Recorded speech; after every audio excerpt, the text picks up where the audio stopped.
अपन बनई बहुगे पैसा खूबे कमाई बहुगे तोरा से दूर चला जाई बहुगे कबो न लौट के बहुगे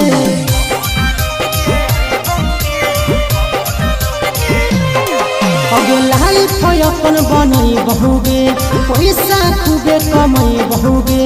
तोरा से दूर चला जाई बहुगे कबो न लौट के बहुगे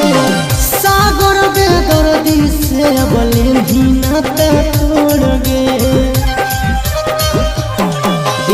अखिया में लोरगे अब नहीं तो तोड़गे जहियो छोड़ी कमाए लगे लोरगे देही अखिया में लोरगे अब नहीं तो तोड़गे जहियो छोड़ी कमाए लगे।